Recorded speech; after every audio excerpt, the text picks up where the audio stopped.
Welcome to the Story Lab. Today, we have a look at the Lego Movie franchise. The original Lego Movie was a fun concept and displayed impressive graphics. Since then, several additional Lego movies have been produced, including a Lego Movie 2. Today we want to make a third part of the trilogy, the Lego Movie 3. What makes the Lego Movie special? The story plays out in the Lego world but is a representation of what kids in the real world are playing. The main character Emmet is special by being not special. The big enemy of the Lego world is something that works against playing with Lego. In the first movie it is making everything static, in the second movie it is chaos and breaking stuff. The Lego characters can interact with the real world in at least some extent, though the exact mechanics have never been defined. This makes for a very interesting setup to play with. Let's list our ingredients for today's experiment. The kid from the first movie will have become quite a bit older by now. Thus, it makes sense to have him be a teenager. What's a teenager's way of playing with Lego? Most likely, not at all. Probably he is more interested in video games by now. This translates into the Lego world as being static and unchanging. The great mission of the movie will be to break through to the kid in the real world and get him back to playing with them. The characters will go on a long quest to get from the basement to the boy in his room.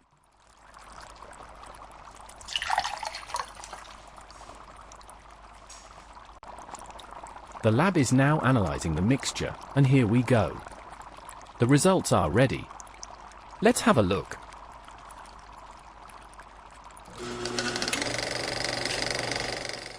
The Lego Movie 3.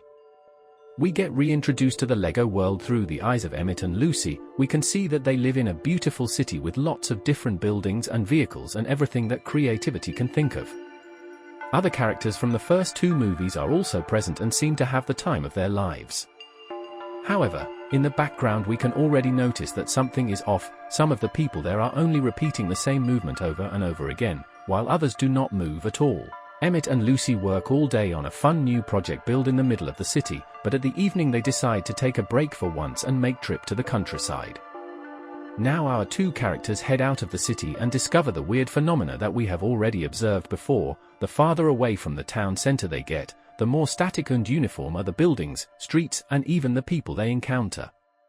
At last, they reach the edge of the city and find there to be nothing beyond it except empty grey plates all the way to the horizon. Our characters wonder about what had happened to all the landscape.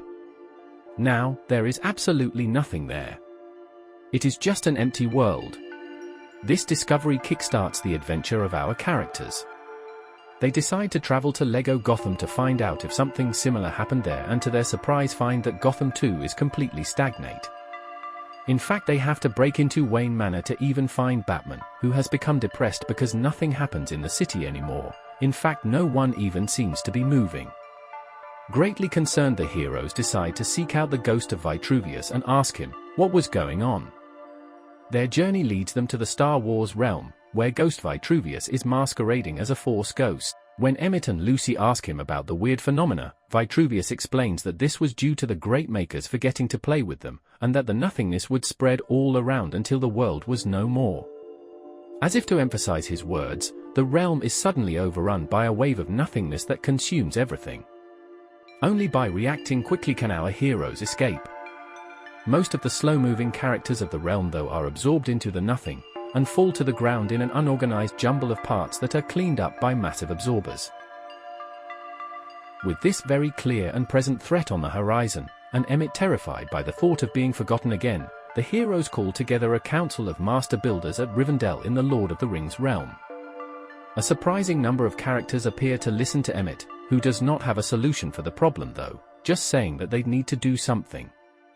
To everyone's surprise, Lord Business is the one to make a proposal: seek out the Great Maker and tell him not to forget them. Emmet, Lucy, Unikitty, Metalbeard, Benny the Spaceman, Batman, and some new additions to the cast from the previously visited realms all join together to go on the quest. Their way is perilous but epic, far but grand. They trek through various realms and over vast areas that have already been consumed by the nothing. Finally, they reach the edge of what they think is the world. It is a literal edge of a table, of course, that the adventurers boldly cross with some impressive building techniques. However, they too notice that moving at all has become harder and harder. The only exception seems to be Emmet, whose determination not be forgotten drives him forward and even makes Lucy question whether he would leave them all behind at one point. Past the big chasm, the group of heroes reaches a strange land, where never-before-seen parts were all around.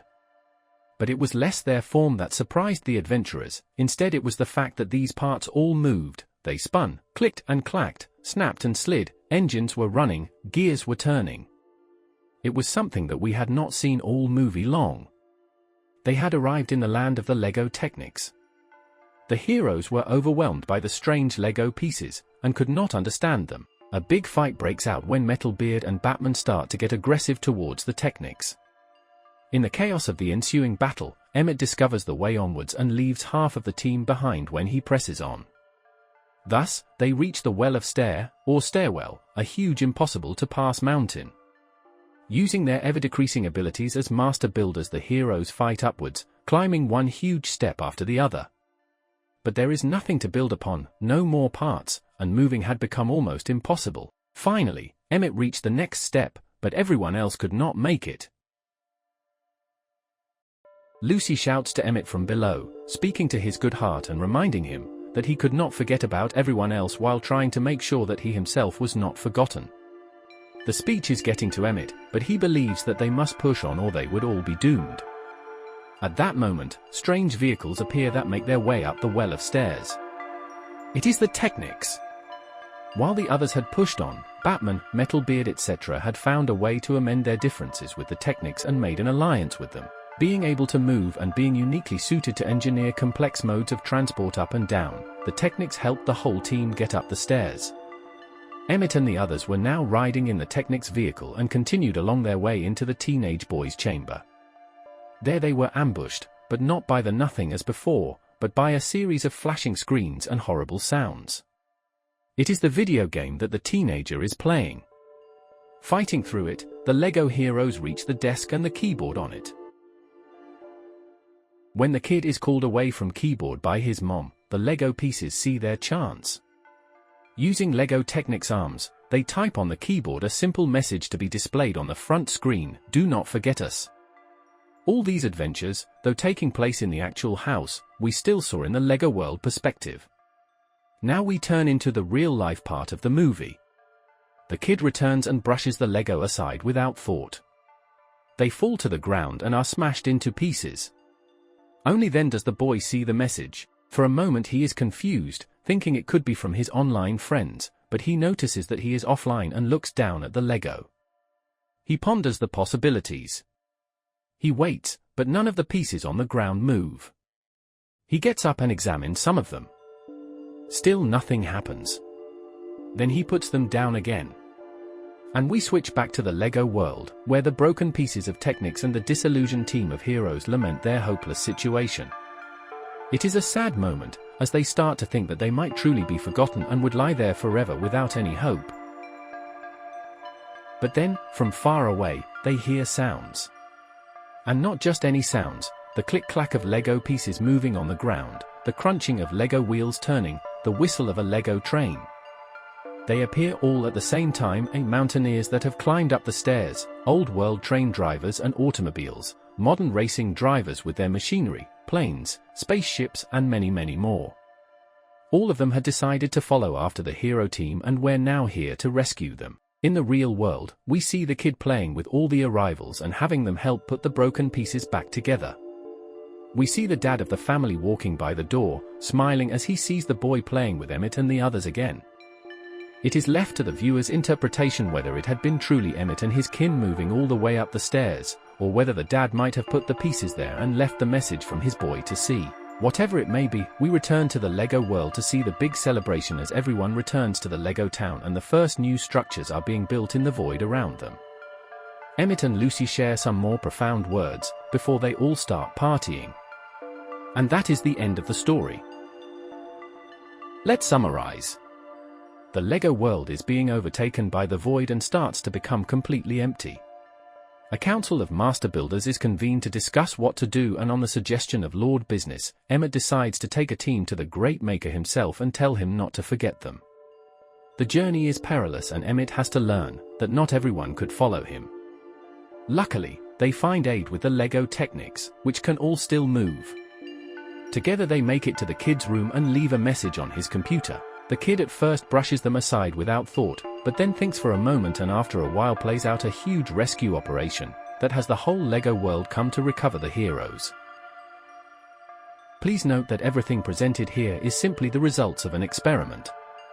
No part of this presentation is intended as a correction of an existing story or claims to be the real story.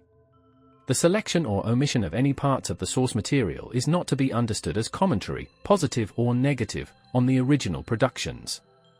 These are simply thoughts and experiments based on existing material, and none of it could be created without the work of all those involved in creating the original works. As with any scientific result, you may utilize any of the story ideas that resulted from these experiments for your own experiments or production, while citing this experiment as its source. It is now closing time for our lab. Goodbye until next time.